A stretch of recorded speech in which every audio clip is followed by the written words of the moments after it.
안녕하세요. 나에게 사정이 있을 수 있습니다. 그렇다고 해서 죄와 실수가 용납되지는 않습니다. 출애굽기 22장 1절에서 6절입니다.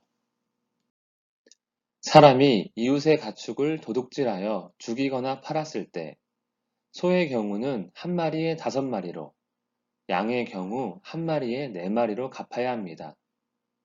하나님은 도둑질에 대해 아주 무거운 보상을 정하시므로 도둑질을 하고자 하는 마음을 갖지 못하도록 하는 것입니다.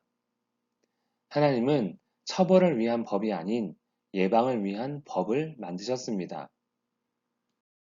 도둑은 주로 캄캄한 밤에 오는데 그때 도둑을 막기 위해 어쩔 수 없이 도둑을 해치게 되었다면 그것은 자신을 지키기 위한 정당방위라 말씀합니다. 하지만 낮에 든 도둑을 죽이는 것은 죄라고 말씀합니다. 아마도 도둑을 식별할 수 있는데 이때 도둑을 죽이는 것은 다분히 고의적이며 지나친 처벌로 보는 것 같습니다. 도둑은 자기 몸을 팔아 노예가 되더라도 반드시 배상을 해야 합니다.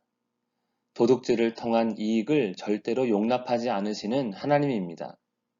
재미있는 것은 도둑질한 가축이 살아있다면 배상의 범위를 5배, 4배가 아닌 2배로 정한 일인데 이것은 아마도 피해자는 자신의 가축을 돌려받을 수 있기에 위자료 차원에서 2배만 보상하는 것 같습니다.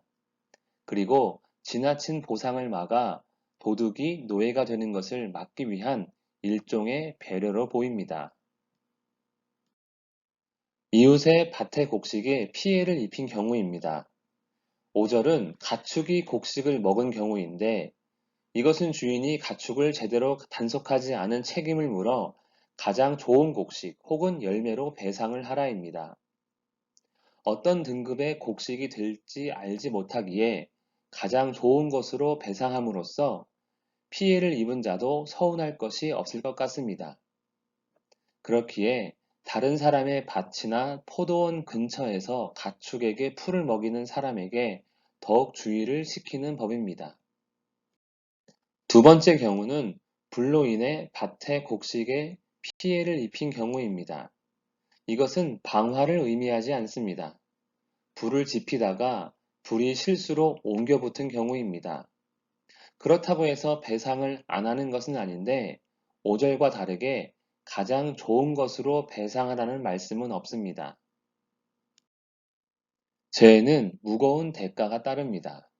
실수를 할지라도 책임을 면할 수 없습니다. 왜냐하면 사랑해야 하는 이웃이기 때문입니다. 기도하겠습니다. 살아계신 하나님 아버지, 죄의 무서운 대가를 알게 하소서. 우리의 실수라 할지라도 그 피해가 큼을 알게 하소서. 항상 조심하며 죄를 멀리할 수 있도록 도와주소서. 우리 때문에 아픈 자, 힘든 자가 없게 하소서. 예수님의 이름으로 기도합니다. 아멘.